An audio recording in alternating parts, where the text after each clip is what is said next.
IFAConc is a concordancing environment which is used to which can be used to help students as well as teachers discover, co-annotate, discuss various features of language, in particular academic language, um, in order to assist perhaps the regular classes. On first starting the IFAConc homepage, it looks like this. At the top bar, you've got um, a number of links. Public users without an account on the system can actually make use only of one of these major Corpora IFAConc interfaces, Corpora Search. Once inside, what you see is a left-hand side panel which allows you to control some of the features of the searches. Here is the panel where you'll see some of the basic statistics for searches, and this is the panel where you'll see some of the results. There are three text collections which you can search. There is the general register represented by some media text introducing popular topics. There is the category of general academic purposes with some excerpts from introductory textbooks, and there is a section. This one is actually turned off by default. These are students' essays. The searches can be of two types, simple or enriched. The default is the enriched.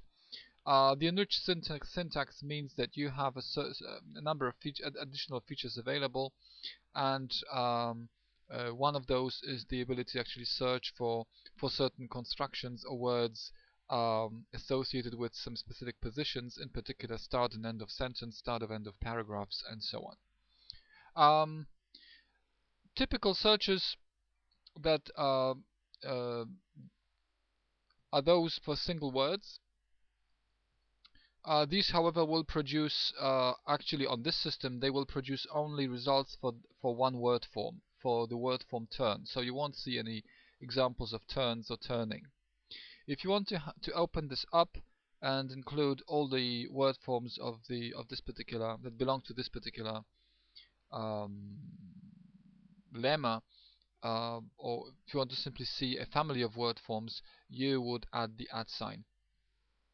And now you can see among the results also turning and turns. If you want to search for a particular phrase, you simply enter it like this without any quotation marks, for example, in turn. If you want to search for two words that do not necessarily have to follow one another, you specify the maximum number of words that can separate them. So you indicate this by, for example, +2. And as you can see, there will be cases of in its turn, in their turn, as well as in turn that are actually retrieved by this search. It is possible to, of course, combine some of the features. So, for instance, you can add the @ sign on the back of turn, and you will now, among the results, see such hits as "is danger of turning." Yes, clicking on the node will actually produce the wider context. There are a few other features of the syntax. If you should you ever forget what they are, you can click on this question mark, and it'll produce a little crib sheet with some of the features. As you can see, there is also the asterisk available, as well as the underscore, as well as the vertical bar, and then part of speech labels. Information about parts of speech labels, you have it under the mouse right there.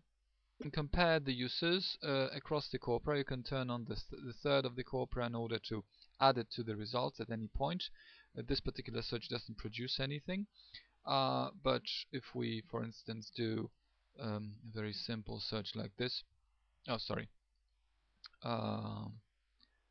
we do a simple search like this, you will see that it also includes the results from the third of the corpora, and the idea is to make you note some of the repetitions, some of the peculiarities here, and then possibly adjust your searches in order to identify features of use that characterize each of these registers. The most popular one, the academic one, and maybe some features are only typical of students writing and which may make them slightly suspicious.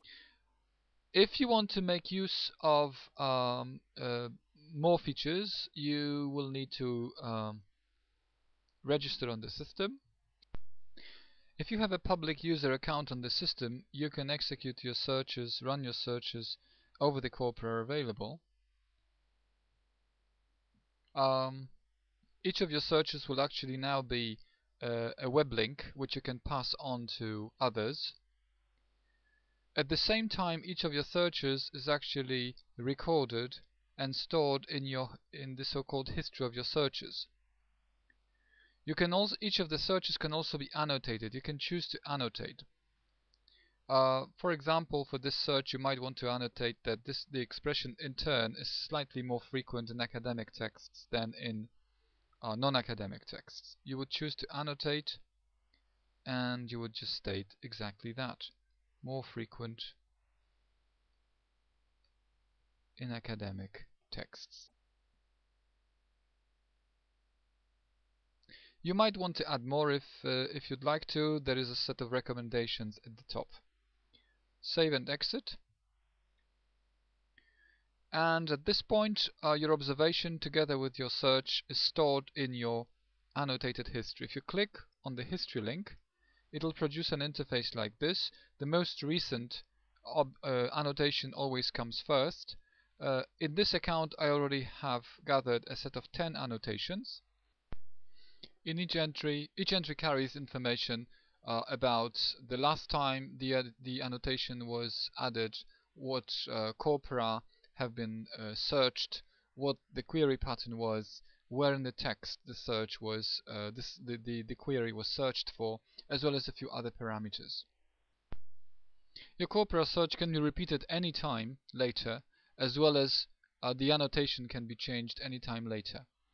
This way you can start building your database of observations that are relevant for you, and you can browse them using the page numbers. You can also search your annotated history using search forms available from the history interface, as well as from search engines which are installable under some internet browsers. There are many more features to IFAConc, including access to more text collections and recommended observations and tasks. To access those, you must have a special IFA User account, which Poznań School of English students and staff can apply for when registering.